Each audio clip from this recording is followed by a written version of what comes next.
Hey everyone, welcome to my channel. I just posted the video of President Trump saying he will not sign this bill. Do you see how many pages this bill has?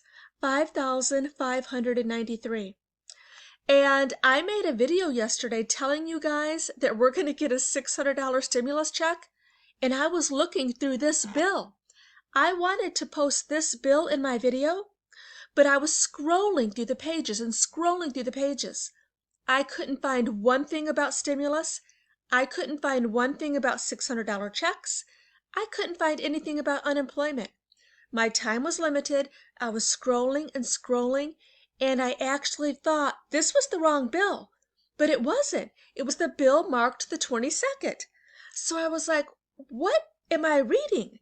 So I didn't have time to read this 6,000-page bill, but you know who did have time to read it? President Trump.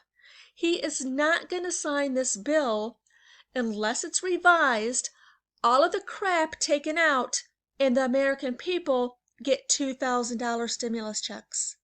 So as I scroll through this ridiculously long 6,000-page bill, I'm going to let you guys hear what's in this bill straight from President Trump. Congress started negotiations on a new package to get urgently needed help to the American people. It's taken forever. However, the bill they are now planning to send back to my desk is much different than anticipated. It really is a disgrace. For example, among the more than 5,000 pages in this bill, which nobody in Congress has read because of its length and complexity, it's called the COVID Relief Bill, but it has almost nothing to do with COVID. This bill contains $85.5 million for assistance to Cambodia, $134 million to Burma, $1.3 billion for Egypt and the Egyptian military, which will go out and buy almost exclusively Russian military equipment, $25 million for democracy and gender programs in Pakistan, $505 million to Belize, Costa Rica, El Salvador, Guatemala, Honduras, Nicaragua, and Panama, $40 million for the Kennedy Center in Washington, D.C., which is not even open for business, $1 billion for the Smithsonian, and an additional $154 million for the National Gallery of Art.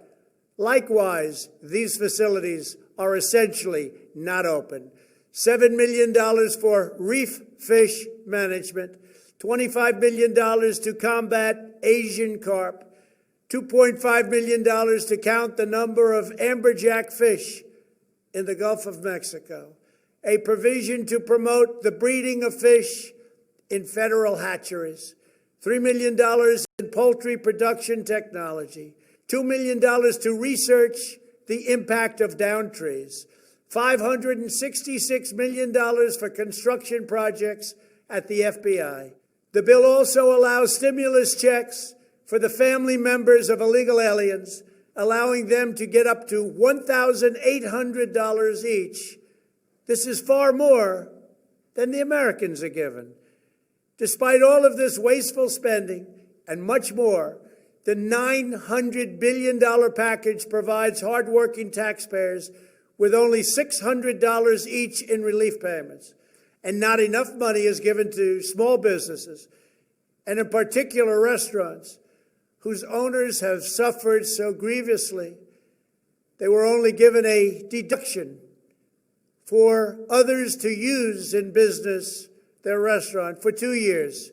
This 2-year period must be withdrawn, which will allow the owners to obtain financing and get their restaurants back in condition.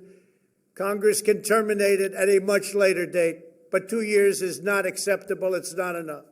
Congress found plenty of money for foreign countries, lobbyists, and special interests, while sending the bare minimum to the American people who need it. It wasn't their fault. It was China's fault, not their fault. I am asking Congress to amend this bill and increase the ridiculously low $600 to $2,000, or $4,000 for a couple. I'm also asking Congress to immediately get rid of the wasteful and unnecessary items from this legislation and to send me a suitable bill, or else the next administration will have to deliver a COVID relief package, and maybe that administration will be me, and we will get it done. Thank you very much.